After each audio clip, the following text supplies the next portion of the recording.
Iman TV, sarana penyubur keimanan. Alhamdulillah, segala puja dan puji syukur tidak henti-hentinya kita panjatkan kehadirat Allah Subhanahu wa Ta'ala yang telah mempertemukan kita kembali dalam program kajian siang yang semoga diberkahi ini. Tentunya kita semuanya masih berada di atas keistiqamahan dalam beribadah kepada Allah, istiqamah di dalam belajar, menuntut ilmu agama, dan istiqamah di dalam kita mewujudkan perintah-perintah agama kita yang mulia, agama Islam. Dan kita memuji-muji Allah Subhanahu wa Ta'ala, lahul hamdu wa syukruh, yang telah memberikan kepada kita nikmat Islam, nikmat iman, dan berbagai macam karunia dan kenikmatan yang lainnya. Kedua kalinya salawat beriring salam semoga senantiasa tercurahkan kepada junjungan dan panutan kita, baginda Nabi yang mulia Muhammad sallallahu alaihi wa alihi wasallam, kepada keluarga beliau, para sahabatnya, dan juga orang-orang yang senantiasa mengikuti tuntunan Rasulullah alaihi salatu wassalam sampai akhir zaman. Ma'asyiral muslimin wal muslimat, para pemirsa budiman Al-Iman TV dan juga pendengar setia radio Suara Al-Iman, serta saudara-saudaraku kaum muslimin dimanapun Anda berada, rahimani wa rahimakumullah. Di kesempatan siang yang berbahagia ini, kita masih dalam bahasan bantahan dan menjawab hujjah-hujjah, dalih-dalih yang dipakai oleh kelompok menyimpang, kelompok radikal, kelompok khawarij dalam menghalalkan keluarnya mereka dari ketaatan terhadap penguasa atau pemberontakan yang mereka lakukan, dan terlebih apa yang mereka yakini sebuah kehalalan bolehnya mengumpat, menjelek-jelekkan, mengingkari berbagai macam kemungkaran yang dilakukan oleh penguasa, di mana penguasa itu tidak hadir dalam suatu majelis. Baik, di sini kita masuk pada dalih yang kelima, atau hujjah mereka, kelompok khawarij, kelompok yang menghalalkan pemberontakan, yang memiliki pemikiran yang sangat keras, yang bermudah-mudah mengkufurkan kaum muslimin, dan yang membolehkan untuk menjelek-jelekkan penguasa, membuka aib penguasa, atau memberikan nasihat secara terang-terangan dengan membongkar kedok kemungkaran-kemungkaran penguasa tanpa adanya seorang penguasa dalam majelis tersebut. Disampaikan di sini sebuah riwayat, dan ini mereka fahami tentu dengan pemahaman hawa nafsu mereka, bukan pemahaman ahlu sunnah wal jamaah, bukan pemahaman para ulama rabbaniyin. Sebuah riwayat yang dikeluarkan oleh Al-Khallal dalam kitabnya As-Sunnah, demikian pula Al-Ajurri dalam kitabnya Asy-Syariah. Riwayat ini berpulang sanadnya kepada Suwaid bin Ghaflah.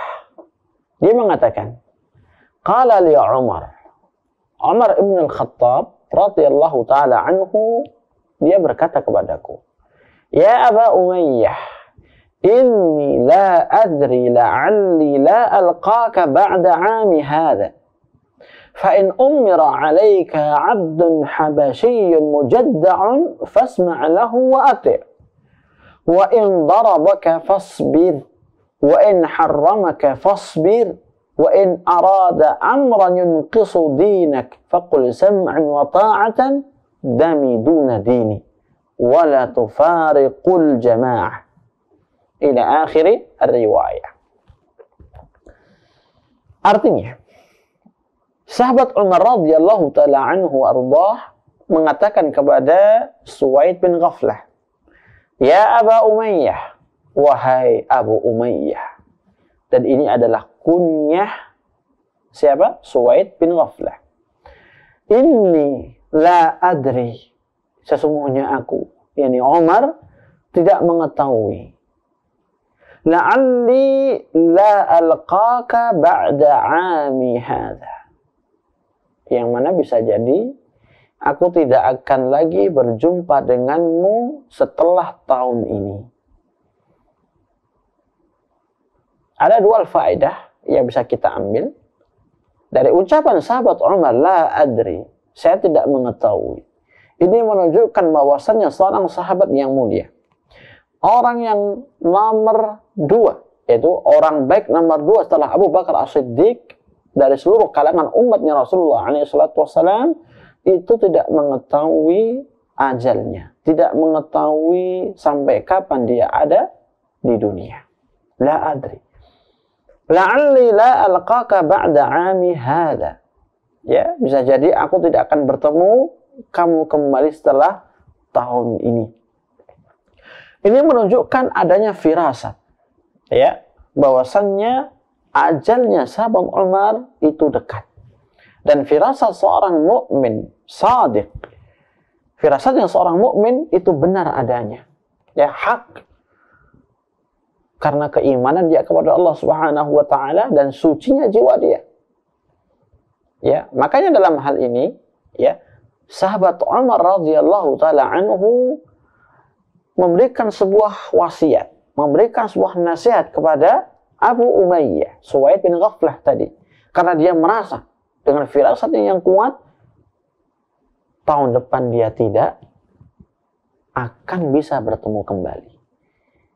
Firasat dekatnya ajal Umar bin Khattab radhiyallahu ta'ala. Baik. Apa pesan yang ia sampaikan kepada Suwaid bin Ghaflah? Dan perlu kita ketahui, sebuah pesan, sebuah nasihat atau wasiat dari seorang yang hendak meninggal dunia ini memiliki ta'thir, memiliki athar, memiliki pengaruh yang amat sangat kuat bagi orang yang menerimanya. Kata beliau radhiyallahu an, fa in umira alaik, apabila, ya, kamu itu dipimpin abdun habasyiyun, oleh seorang budak Ethiopia, mujadda'un, yang mana bentuk rambutnya itu keriting.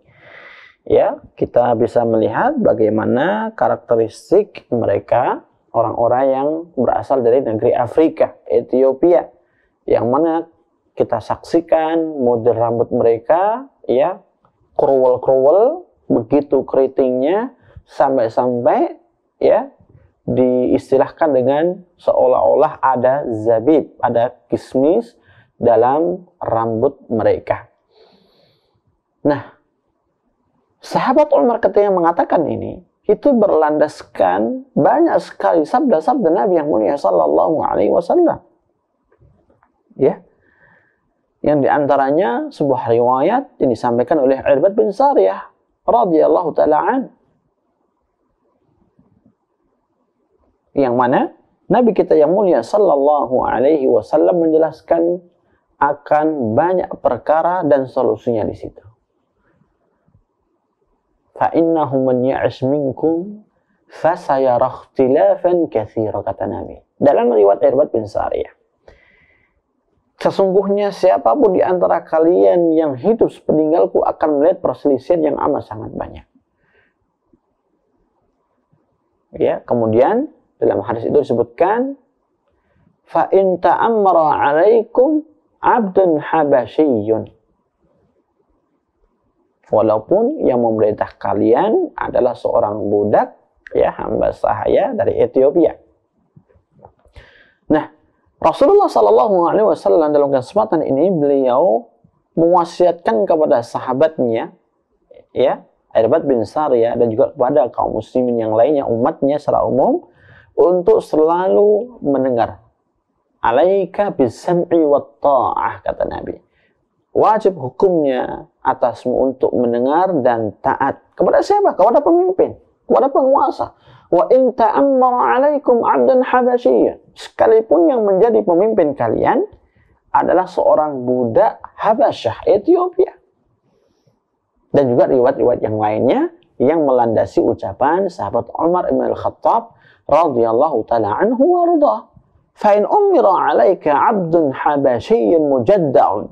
Seandainya ya terjadi ya kepemimpinan ini dipegang oleh seorang budak dari Ethiopia yang mana kondisi rambutnya itu mujadda, ya amat sangat keriting sekali, dan ini secara fisik Rasulullah menjelaskan ke arah sana, fasma' lahu wa ati', maka dengarkan dan taati.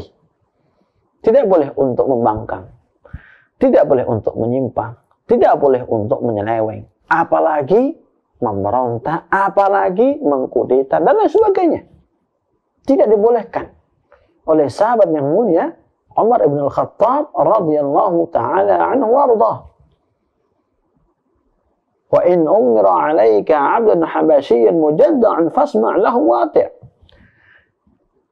Jika ada yang bertanya, mengapa dalam riwayat dalam hadis-hadis Nabi yang mulia alaihi salatu wassalam mesti dipakai adalah Abdun Habasyi, budak Ethiopia, budak Ethiopia, budak Ethiopia, dan itu banyak sekali. Dan juga asar-asar para sahabat yang lainnya, di antaranya asarnya siapa? Umar ibn al-Khattab radhiyallahu ta'ala anhu. Perlu kita sampaikan ma'asyiral muslimin, dalam pembicaraan masalah al-imarah, kepemimpinan dalam Islam, Islam sudah mengatur yang namanya al-imarah. Disebutkan dalam banyak-banyak hadis, itu bisa kita lihat ya dalam kitab Sahih Bukhari, Sahih Muslim, khususnya bab al-imarah. Kita akan mendapati penjelasan Nabi yang mulia sallallahu alaihi wa alihi wasallam bahwasannya penguasa tertinggi yang membawa seluruh kaum muslimin itu haruslah seorang dari Quraisy. Seorang dari Quraisy. Dan ini ya kata para ulama yang nantinya menjadi pemimpin tersebut ya merupakan keturunan Nabi kita yang mulia sallallahu alaihi wasallam. Dalam sebuah riwayat Nabi kita yang mulia alaihi salatu wassalam dalam hadis yang sahih yang dikeluarkan dalam Al-Imam Bukhari, al-a'immatu min Quraisy. Ya. Seorang pemimpin ya, pemimpin tertinggi, seorang imam yang membawa seluruh kaum muslimin itu harus berasal dari Quraisy. Kita bisa melihat Quraisy tidak ada lagi kecuali dari golongan Arab. Dan tidak lagi satu suku kecuali ya berasal dari mereka bangsa Arab. Quraisy. Nah, sedangkan budak ini ya, dia bukan Quraisy. Apalagi tidak memiliki darah keturunan Arab. Apalagi keturunan Nabi yang mulia sallallahu alaihi wa alihi wasallam. Nah, dalam hal ini Rasulullah sallallahu alaihi wasallam menjelaskan kepada umatnya bahwasannya yang berhak untuk menjadi seorang pemimpin tertinggi dalam negara Islam yang membawa seluruh kaum muslimin hendaknya seorang yang memiliki sebuah nasab dari Quraisy. Nah, kalau seandainya di suatu zaman itu yang terjadi, yang memimpin kaum muslimin itu bukan dari Quraisy, tapi dari seorang budak. Ya, tentu kalau namanya pemimpin dari Quraisy itu pasti orang statusnya merdeka, bukan budak. Nah, ini yang terjadi adalah dia bukan orang yang merdeka, bukan hur, ya, tapi dia adalah seorang budak. Apalagi budak yang berasal dari Habasyah, dari Ethiopia. Jika itu memang terjadi, ya, kepemimpinan dipegang oleh mereka. Tentu ini kan tidak sesuai dengan yang dijelaskan oleh Rasulullah SAW. Siapa yang paling berhak untuk memegang kekuasaan tertinggi yang membawa seluruh kaum muslimin seantero dunia. Jika itu terjadi, maka sahabat Umar tetap memerintahkan khususnya kepada Suwaid bin Ghaflah tadi, Abu Umayyah, mendengar dan taat. Fasma' lahu wa ati'. Dengarkan pemimpinmu itu, sekalipun dia bukan dari Quraisy, Sekalipun itu adalah seorang budak, sekalipun dia berasal dari Ethiopia, selama dia jadi pemimpin, tetap wajib hukumnya mendengar dan taat. Kemudian beliau melanjutkan, wa in darabak fasbir. Jika seandainya pemimpin tadi seorang budak Ethiopia, hitam legam, rambutnya kurul keriting, ya, itu dia termasuk pemimpin yang zalim kepada kalian, sampai-sampai dia memukuli kalian, orang-orang yang tidak bersalah, memukuli kamu, hai Suwaid, fasbir, maka sabarlah kamu. Ini mengisyaratkan supaya apa? Tidak memberontak. Mengisyaratkan supaya tidak mengkudeta kepada pemimpin tadi.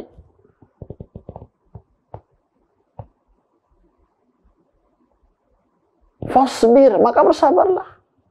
Satu sisi, ya, seorang budak yang sudah menjadi penguasa, dia tidak termasuk kriteria dijelaskan oleh Rasulullah SAW. Dia bukan Quraisy. Meskipun demikian, tidak boleh bagi kita memberontak. Dia bukan seorang yang saleh, seorang yang adil, ya, adil. Dia seorang yang zalim. Diperintahkan bagi dia, ya, bagi kita, kaum muslimin, dia maksudnya si Suwaid bin Ghaflah, sebagaimana tadi kata Umar, ya, untuk bersabar. Bersabar, tidak boleh memberontak. Tidak boleh untuk mengkudeta. Tidak boleh keluar dari kekuasaan dan kepemimpinannya. Wa in darabaka fasbir. Jika dia itu memukulmu, maka bersabarlah. Bersabarlah. Bersabar di atas apa? Kebaikan. Bersabar di atas maslahat yang sifatnya jauh lebih umum. Dan ini untuk meredam supaya tidak terjadi pergolakan pemberontakan kepada penguasa. Apabila terjadi pergolakan, pemberontakan, pembangkangan, pengkudetaan kepada penguasa, maka mudaratnya akan jauh lebih besar dibandingkan maslahat yang dicapai. Namun apabila seorang itu bersabar dengan kezaliman penguasa, maka mudaratnya itu akan terbatas sampai di situ saja. Ya. Dan dengan kesabarannya itulah Allah akan mengganti dengan pemimpin yang baik. Kemudian kata dia, wa in harramaka fasbir. Jika pemimpin budak tadi itu, ya, menghalangimu, mengharamkan atasmu dari sesuatu yang itu menjadi hak kamu, maka bersabarlah. Rakyat punya hak pendidikan. Rakyat punya hak untuk dibantu ekonominya. Rakyat punya hak ini dan itu. Namun ketika pemerintah, penguasa itu tidak memberikan itu semuanya, fasbir, maka bersabarlah. Ini wasiat Umar, ya, yang kita akui keilmuannya, kewaraannya, dan ketakwaannya kepada Allah Subhanahu wa Ta'ala. Nasihat dia kepada Suwaid bin Ghaflah, Abu Umayyah. Kemudian kata beliau radhiyallahu taala anhu arda, wa in arada amran yunqisu dinak faqul sam'an wa ta'atan dami duna dini. Dami duna dini. Dan, ya, dan apabila dia menginginkan suatu perkara yang bisa mengurangi agamamu, ya, yang bisa mengurangi agamamu maknanya luas sekali. Artinya yang menjadikan kamu itu melanggar dari aturan Allah, menerjang batasan Allah, berbuat maksiat kepada Allah, meninggalkan perintahnya, mengurangi agamamu. Jika dia menginginkan sesuatu, ya, dan itu mengharuskan kamu itu terkurangi agamanya, faqul sam'an wa ta'atan dami duna dini. Maka ucapkan sam'an wa ta'atan, saya mendengar dan taat, darahku bukan agamaku. Maksudnya apa di sini? Maksudnya adalah, ya, sahabat Umar radhiyallahu taala anhu ingin menunjukkan bagaimana sikap seorang rakyat kepada pemimpin yang zalim. Apalagi pemimpin yang jauh dari kriteria yang dia jelaskan oleh Rasulullah sallallahu alaihi wasallam. Beliau menunjukkan kepada kita, jika dia, seorang pemimpin ini, menginginkan suatu hal yang harus dikorbankan agamamu, maka katakan kepada dia, saya sebagai seorang rakyat akan tetap mendengar dan taat. Ya, akan tapi kalau berurusan dengan agama, ya, maka saya tidak akan melakukan. Saya akan melakukan pada perkara-perkara yang tidak bertentangan dengan agama, sekalipun darah ini harus keluar. Ya, sekalipun ya pengorbanan yang didapat ya itu harus apa? Menjadi tebusannya. Menjadi tebusannya. Nah, dari sinilah ya kata para ulama, yang diantaranya adalah penjelasan Al-Imam Al-Ajurri dalam kitabnya Syariah.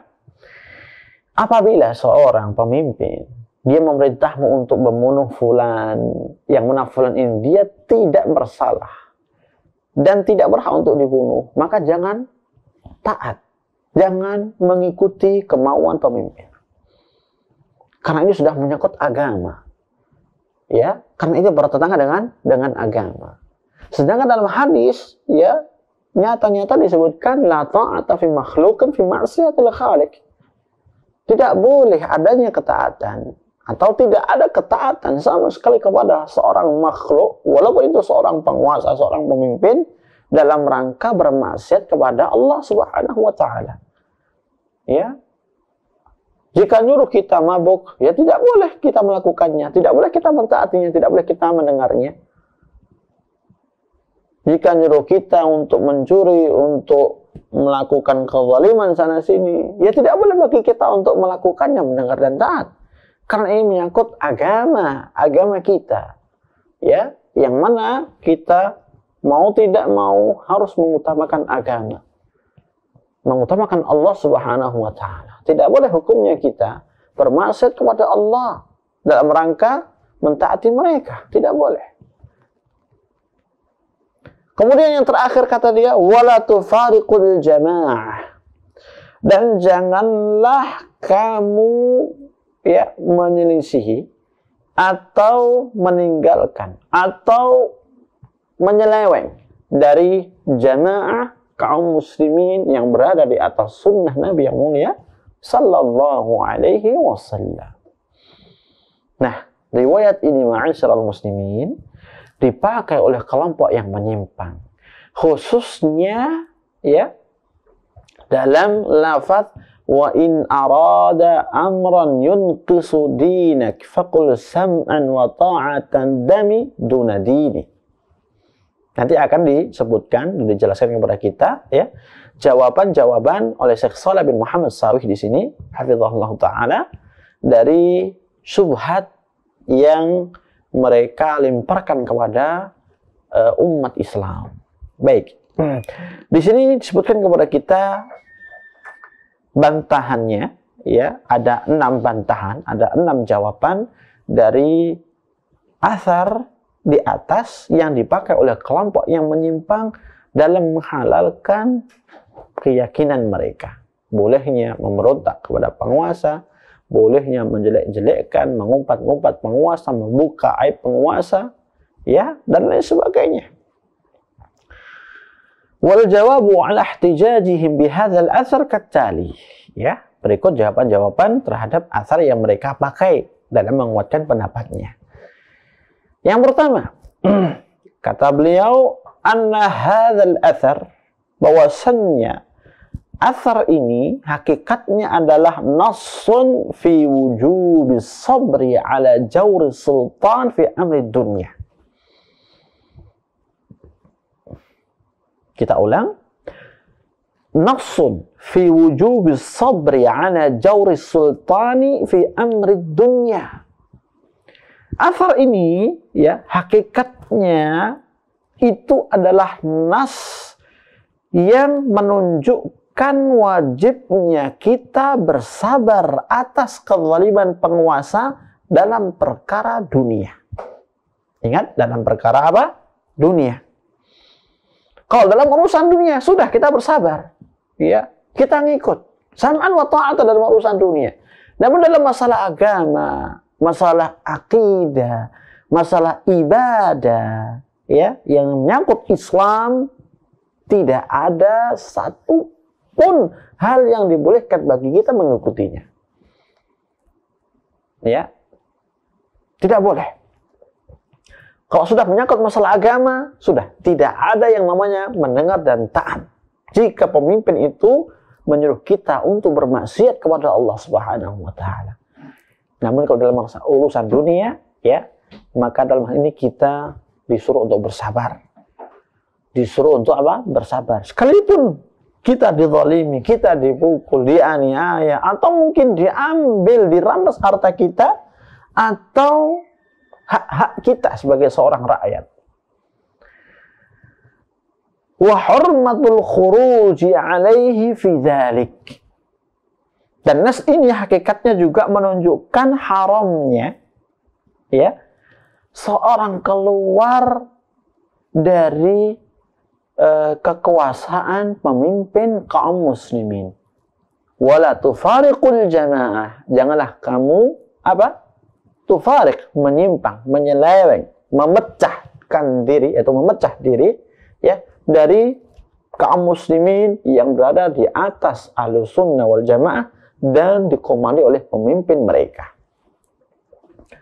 Hurmatul khuruj alaihi fi dzalik, dan haramnya untuk keluar dari kepemerintahan penguasa muslim.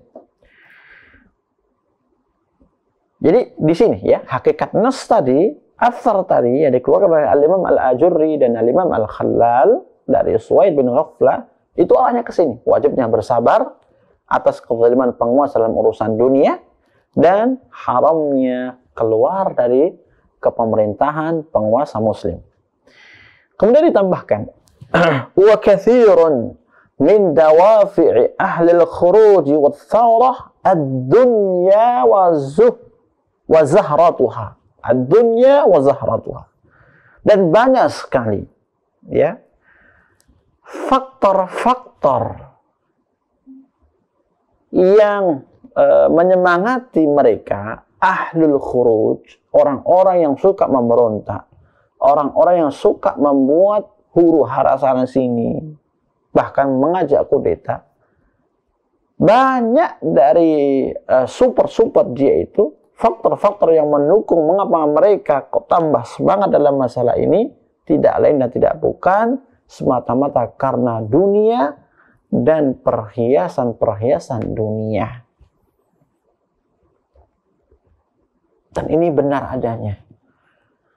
Tidak ada satupun hal yang melatar belakangi mereka yang memiliki pemahaman khawarij, yang radikal, yang menginginkan untuk keluar dari kepemerintahan pemimpin yang sah, yang mengajak kaum muslimin untuk memberontak, mengkudeta, melainkan dunialah yang ada di dalam hati mereka. Dunialah yang mereka kejar sebenarnya. Hartanya, wanitanya, jabatannya, pangkatnya, semuanya dunia. Ini yang menjadi impian mereka di balik tanda kutip jihad Islam atau yang lainnya.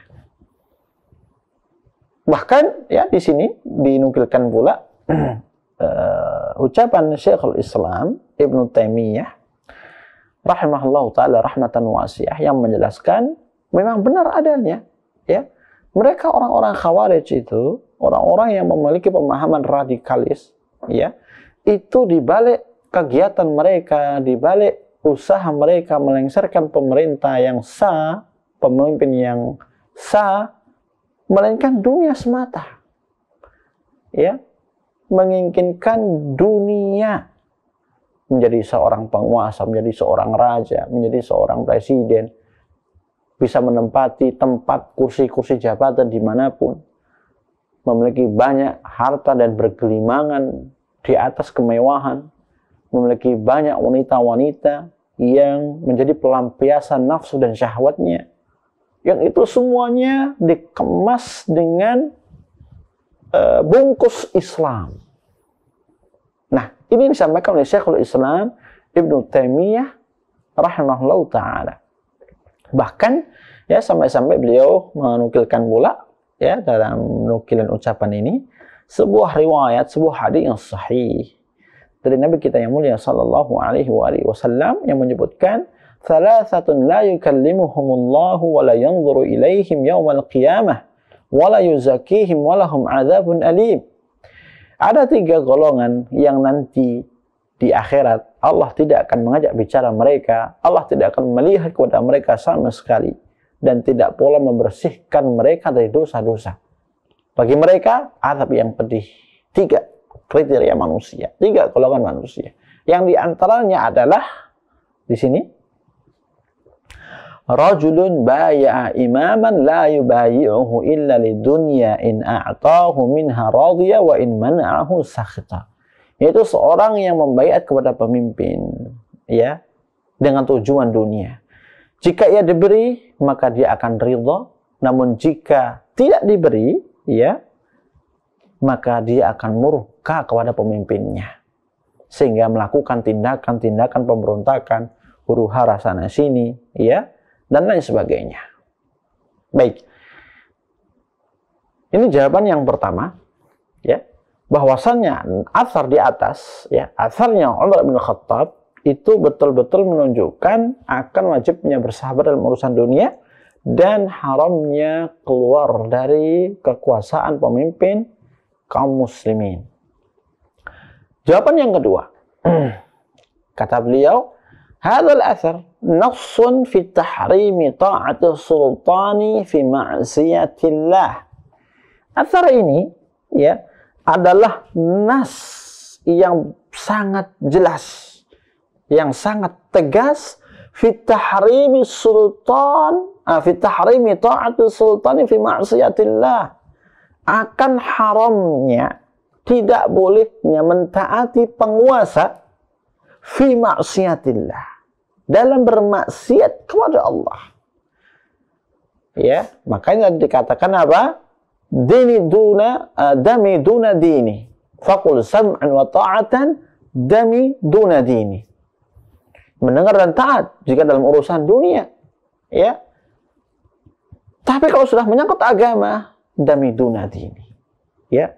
Beda urusannya darah dengan agama. Kalau masalah urusan dunia, dianiaya, diambil, silakan. Kita tetap harga mati mendengar dan taat. Namun kalau berurusan dengan agama, ya, maka tidak ada kata mendengar dan taat. Nassun fi tahrimi ta'ati sultan fi ma'siyatillah. Adalah nas, ya, haramnya mentaati pemimpin, mentaati penguasa siapapun dia dalam bermaksiat kepada Allah. Fafihi, kemudian kata beliau, raddun, dan disinilah terdapat bantahan ala man za'ama anna al-amra bis-sabri ala jawri sultan wa dhulmihi yanzamu minhu al-amra bi ta'ati sultan hatta fi ma'siyatillah. Artinya di sini pun juga terdapat bantahan bagi orang yang menganggap, bagi orang yang menyangka, bagi orang yang meyakini bahwasannya orang yang bersabar di atas kezaliman penguasa mengharuskan untuk bersabar mentaati penguasa dalam bermaksiat kepada Allah. Jadi menggunakan kaidah talazum, ya, dan itu batil. Kaidah talazum itu tidak benar, karena itu tidak lain merupakan hasil dari ilmu filsafat, ya, kaidah talazum. Nah, asar tadi pun, ya, membantah pula bagi orang yang memiliki kaidah talazum, dalam artian jika kita diperintah untuk bersabar dari kezaliman penguasa, kefasikan penguasa, berarti kita pun juga harus bersabar dong. ketika mereka mengajak kita untuk bermaksiat kepada Allah. Kan katanya tidak boleh mendengar dan tidak boleh kita keluar dari mereka. Kan katanya kita harus mendengar dan taat. Ya, mendengar dan taat berarti pun ya dua-duanya. Baik itu dalam urusan dunia maupun dalam urusan agama. Nah, itu sangkaan mereka. Itu pendapat mereka. Ketika melandasi dengan kaidah talazum. Padahal tidak demikian Ahlussunnah. Ahlussunnah membedakan. Ahlussunnah mentafsir, memperinci. Jika itu urusan dunia, mahad, murni urusan dunia, tidak sangkut pautkan dengan agama, maka Ahlussunnah wal Jamaah mengatakan sam'an wa ta'atan, mendengar dan taat. Sekalipun dipukuli, dihardik, sekalipun dirampas hartanya, diambil miliknya, haknya, ya. Tapi kalau urusan agama, ya, terkait dengan ad-din, maka tidak dibolehkan siapapun untuk mendengar dan taat kepada penguasa yang mengajak kita bermaksiat kepada Allah. Ya, kita diperintah seperti yang kita contohkan untuk berbuat mabuk, berzina, mencuri, merampas, atau mungkin mengkorupsi atau yang lainnya, ya. Dan ini semua menyangkut agama, maka tidak wajib, ya, bahkan haram bagi kita untuk mentaati mereka karena sudah menyangkut masalah agama. Dami duna dini. Fa inna ahla sunnati la yuti'una sultana fi ma'siyatillah. Karena sesungguhnya ahlu sunnah itu tidak mentaati penguasa dan tidak akan pernah mentaati penguasa fi ma'siyatillah, dalam bermaksiat kepada Allah. Tidak akan mungkin. Allah jauh lebih diutamakan daripada manusia. Allah jauh lebih diutamakan daripada pemimpin-pemimpin yang mengajak kita kepada nerakanya Allah. Wal'iyadzu billah. Wala yanzi'una yadan min ta'ah ala ma huwa mufassal fi babih. Walaupun, ya, kita terjemahkan bebas, atau sekalipun Ahlussunnah wal Jamaah itu tidak mentaati pemimpin dalam urusan agama ketika mereka mengajak untuk bermaksiat kepada Allah, namun di sisi yang lain dalam urusan dunia Ahlussunnah wal Jamaah satu kata, akan tetap berada di atas ketaatan pemimpin selama urusan dunia. Wala yanzi'u yadan. Dan mereka Ahlussunnah tidak akan mungkin untuk menarik kembali tangan-tangan ketaatan mereka, mengambil kembali baiat mereka yang diberikan kepada penguasa sebelumnya, berupa ketaatan mendengar, ya, selama itu masih dalam urusan dunia. Beda dengan Khawarij.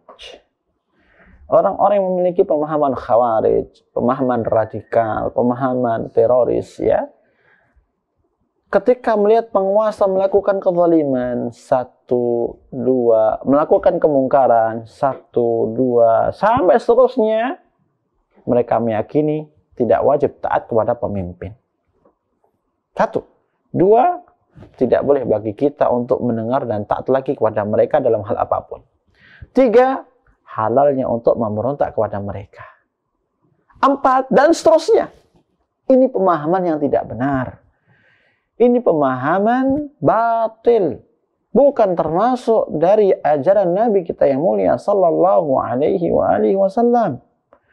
Ini semata-mata adalah hawa. Ya, hawa nafsu yang didewakan, yang dijadikan sebagai ilah. Bukan Allah Subhanahu wa taala. Makanya banyak sekali ulama-ulama Ahlussunnah wal Jamaah melalui kitab-kitab mereka, baik dari zaman dahulu sampai sekarang itu, masih terus membantah pemikiran dan pemahaman orang-orang Khawarij yang memiliki pemahaman radikal, dan ini amat sangat berbahaya. Amat sangat berbahaya. Oleh karena itu, kita harus berhati-hati, ya, dari syubhat-syubhat orang Khawarij. Jangan sampai dikira subhatnya itu hanya sebatas omongan biasa. Akan tapi syubhatnya pun mereka membawakan ayat, membawakan hadis Nabi, membawakan asar para sahabat, ya, tabi'in dan lain sebagainya. Dan itu terbukti. Berapa banyak kita jumpai saudara kita, teman dekat kita terkena syubhat itu semuanya. Ya. Terkena syubhat mereka. Dan itu menunjukkan betapa kuatnya syubhat mereka. Akan tapi, nas-nas yang mereka pakai untuk menarik, mengajak kaum muslimin yang tidak punya pegangan, tidak punya ilmu, tidak punya manhaj, agar mengikuti mereka. Kebanyakan nas-nas yang mereka pakai adalah nas yang tidak difahami dengan benar. Ingatkah kita ketika sahabat yang mulia Khalifatul Rashid Uthman bin Affan radhiyallahu taala anhu ardhah, dia diberontak, dikudeta, sampai dibunuh. Apa yang keluar? Apa yang diucapkan oleh orang-orang Khawarij? Apa yang keluar dari mereka? Ucapan manusia biasa bukan? Bukan. Ya. Asar-asar para sahabat yang lainnya pun juga bukan. Hadis Nabi bukan. Tapi di atas itu firman Allah Azza wa Jalla. Apa kata mereka? Inil hukmu illa lillah. Ya. Makanya syubhat mereka, ya, itu kebanyakan diambil dari nas-nas syar'i. Al-Quran, hadis Nabi, athar para sahabat, athar para tabi'in, tabi'in, dan kalamnya ucapan-ucapan ulama salaf. Namun mereka fahami dengan pemahaman yang batil. Mereka fahami dengan hawa nafsu. Mereka fahami sesuai dengan kepentingan mereka dunia. Tidak lebih dari itu. Baik.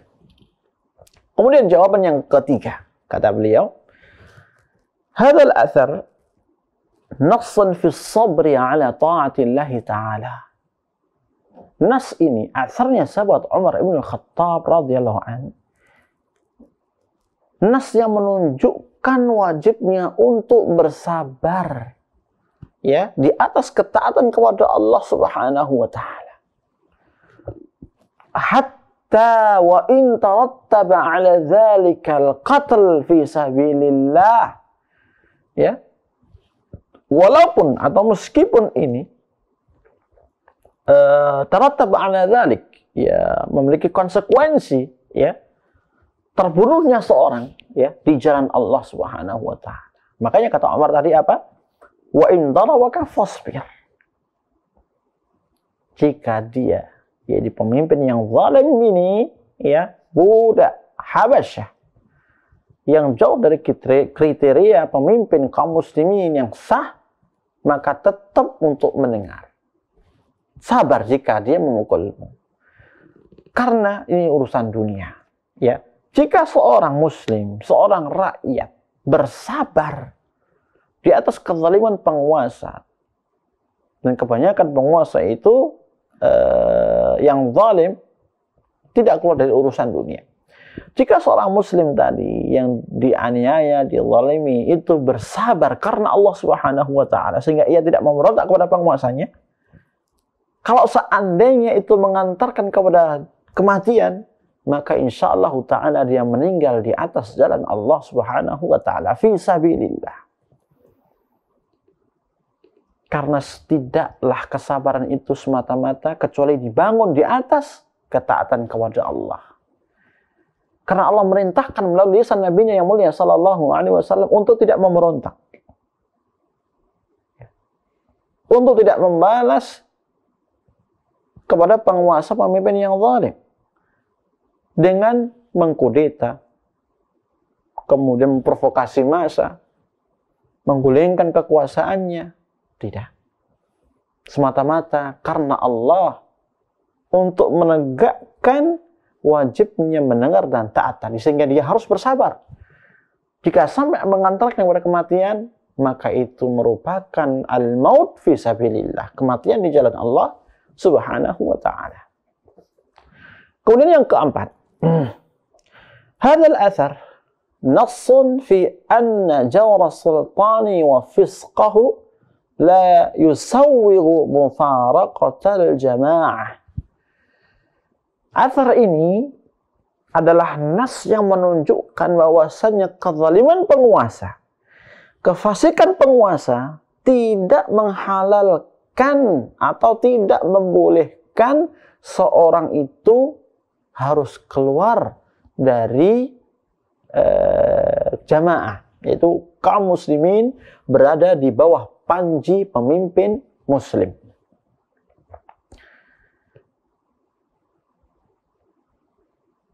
Dan ini jauh berbeda dengan pemahaman orang Khawarij.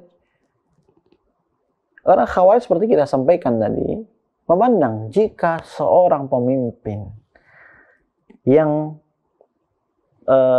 masih aktif ya, yang memimpin kaum muslimin, dia melakukan dosa, melakukan maksiat, terlebih kezaliman kepada rakyatnya, kefasikan, ya, kata mereka boleh bagi kaum muslimin untuk memberontak, tidak mendengar, tidak taat, ya, tidak. Itu salah, itu batil. Ahlussunnah tidak, ya. Sekalipun penguasa itu zalim, sekalipun penguasa itu fasik, maka dalam hal ini tetap kaum muslimin harus di bawah satu kesatuan, ya, di bawah komando pemimpin tersebut. Tidak boleh memisahkan diri dari komunitas kaum muslimin yang berada di bawah kekuasaan pemimpin muslim tadi. Makanya dikatakan oleh sahabat Umar, ya, radhiyallahu taala anhu, wala tufariqul jamaah. Janganlah kamu, ya, memisahkan diri dari komunitas kaum muslimin di bawah panji penguasa muslim. Tidak boleh. Kemudian jawaban yang kelima, qauluhu, ya, ucapan sahabat Umar tadi, dami duna dini, darahku, ya, selain agamaku, la yasihhu an yufham minhu an yuqatila ar-rajulu sultana liwuqu'il munkari minhu.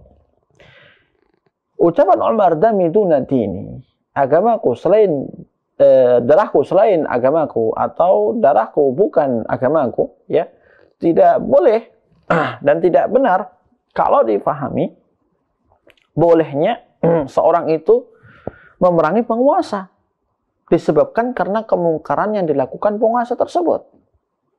Wala an yujahirahu bin nakir, dan tidak boleh juga difahami akan halalnya untuk membongkar aib penguasa, ya, dengan kemungkaran-kemungkaran atau kemaksiatan yang dilakukan oleh penguasa.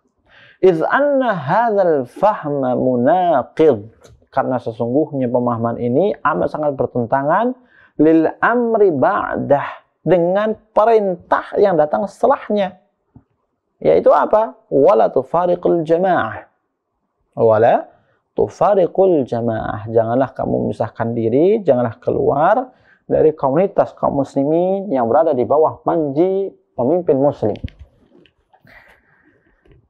Nah, ini yang banyak sekali difahami oleh mereka, orang-orang Khawarij yang memiliki pemahaman radikal. Melalui asar tadi, ya, dibolehkannya seorang untuk memerangi penguasa dengan dititik beratkan pada dami dunadini. Dan juga dibolehkan untuk apa? Mengumbar, membongkar aib-aib penguasa, kemungkaran yang mereka lakukan, ya, kemaksiatan yang mereka lakukan di publik, ya, tidak boleh. Wa huwa adamu mufaraqatil jamaah, dan yang dimaksudkan perintah yang datang setelahnya itu adalah memisahkan diri dari al-jamaah. Fal khuruju bis silahi wa naz'ul yadi ta'ati li munkarin dini munkar. Nah, ini yang perlu kita garis bawahi, ma'asyiral muslimin. Kata beliau, memberontak kepada penguasa, yaitu mengangkat senjata, artinya memberontak ya, atau mengkudeta kepada pemimpin, kepada penguasa, dan juga ya tidak mentaati mereka, mencabut kembali tangan ketaatan, artinya sudah tidak lagi taat kepada penguasa, yang disebabkan kemungkaran agama yang dilakukan oleh pemimpin. Mungkar itu adalah mungkar. Jadi begini, orang Khawarij ya, dalam keyakinan mereka, pemimpin yang melakukan kemaksiatan, melakukan penyimpangan agama, melakukan kezaliman, ya, bagi mereka ini sudah membatalkan wajibnya mendengar dan taat kepada mereka. Dan juga sudah menjadikan halalnya untuk memberontak kepada mereka penguasa. Dan bagi mereka, hal seperti ini itu bukan kemungkaran. Hal seperti ini itu bukan kemungkaran. Padahal ya, yang hak, yang benar apa? Kemungkaran. Seorang mengangkat senjata untuk memberontak kepada penguasa yang sah. Seorang mengkudeta pemimpin yang zalim karena melakukan penyimpangan agama. Ya, itu adalah kemungkaran. Itu adalah kemungkaran yang diingkari oleh agama. Iya, pemimpin itu dia melakukan kemaksiatan, melakukan penyimpangan agama, ini itu banyak sekali. Namun itu kan terkait dengan urusan dia dengan Allah Subhanahu wa taala. Dan tidak boleh difahami dengan kaidah talazum, ya. Kaidah yang mengharuskan kalau begini harus begitu. Tidak. Makanya dikatakan apa? Fal khuruju bis silahi wa naz'iyati ta'ah. Ya, mengangkat senjata kepada penguasa, menarik kembali baiat mereka ya untuk tidak taat lagi, disebabkan karena kemungkaran pemimpin itu mungkar. Nah, perbuatan seperti ini, menarik kembali baiat, mengangkat senjata, ya, itu adalah kemungkaran. Wal jahru bin nakiri alaniyatan fi ghaibati sultani mungkar. Demikian pula, ya, menampakkan kemungkaran secara terang-terangan, ya, kemungkaran penguasa, kebobrokan penguasa, ya, kejelekan dan aib-aib penguasa di depan publik, ya, baik secara langsung ataupun dalam dunia maya, ya, fi ghaibati sultan, yang mana seorang penguasa itu tidak ada di majelis itu ketika konteks menasihati, itu adalah mungkar, kemungkaran. Kalau kita mengingat kembali ya di pertemuan-pertemuan sebelumnya, seorang itu ya, jika memandang di sana ada maslahat untuk memberikan nasihat dengan terang-terangan kepada seorang penguasa, maka hendaknya penguasa itu ada di majelis tersebut. Ya, sehingga ketika ada salah tompo bahasa Jawa ya, ada kesalahpahaman atau ada perkara yang barangkali belum terjangkau oleh si penasihat ini, maka pemimpin langsung bisa mengkantarnya kembali. Namun kalau tidak ada pemimpin di majelis itu, majelis nasihat, maka itu cara yang batil, cara yang tidak boleh. Wadzalika lima taqtadhi atau tufdi ilaihi min mufaraqatil jamaah. Karena hal-hal di atas ya, itu akan mengantarkan seorang untuk memisahkan diri dari komunitas kaum muslimin di bawah panji pemimpin muslim. Baik. Kemudian jawaban yang keenam, ya, jawaban yang keenam itu dikatakan ya sebagaimana jawaban yang kedua di hadis yang pertama, bahwasannya nas-nas anna nusus la yu'aridu ba'daha ba'dan, bahwasannya setiap nas ya, nas syar'i, Al-Qur'an ataupun hadis ya, itu tidak akan mungkin bertentangan antara satu dengan yang lain. Wala yajuzu syar'an an tudrab bi ba'dhin, dan tidak boleh ya bagi siapapun dia berusaha untuk menabrak-nabrakkan dengan nas-nas yang lain. Ya, membentur-benturkan nas ini dengan nas-nas syar'i yang lain tidak boleh. Ya. Yang boleh adalah untuk melakukan sikap-sikap, di antaranya adalah membawa nas yang mutlak kepada nas yang khusus, membawa nas yang bersifat mujmal kepada nas yang sifatnya mubayyan, membawa nas yang masih memiliki sifat umum kepada nas yang khusus. Jika itu nasnya mustabah atau mutasyabih, ya, maka kepada nas yang sifatnya muhkam. Sebagaimana itu disebutkan oleh para ulama, ya, dan tidak boleh dilakukan kecuali oleh mereka ahli ilmu. Makanya, ya, pentingnya seorang muslim untuk mempelajari disiplin ilmu syar'i. Dari mana dia akan bisa memahami nas-nas yang seolah-olah bertentangan padahal tidak, yang seharusnya dibawa kepada mutlak, dibawa kepada muqayyad, dibawa kepada khusus, kepada mubayyan, ya, dan lain sebagainya, jika ia tidak memiliki ilmu alat, ya. Makanya sering kita jumpai bahwa anak-anak muda yang begitu kerasnya, apalagi mereka yang amat sangat dibanggakan oleh kelompok Khawarij, adalah mereka notabene awam, tidak paham ilmu alat, sehingga ketika didoktrin, diberikan syubhat, ya iya aja, ya, menerimanya. Oh ya ini ayat, oh ya ini hadis, padahal tidak demikian. Ya, makanya kita sebagai kaum muslimin, khususnya para pemuda, talabatul ilmi, untuk semangat belajar, khususnya mempelajari ilmu alat, supaya kita bisa menjelaskan dan membantah syubhat mereka ketika mereka menebarkan syubhat itu di tengah-tengah masyarakat kaum muslim awam di sekitar kita. Baik, ma'asyiral muslimin, ini yang bisa kita sampaikan di pertemuan kita kali ini. Semoga bermanfaat bagi kita semuanya. Wa akhiru da'wana alhamdulillahi rabbil alamin. Wassalamualaikum warahmatullahi wabarakatuh. Al-Iman TV, sarana penyubur keimanan.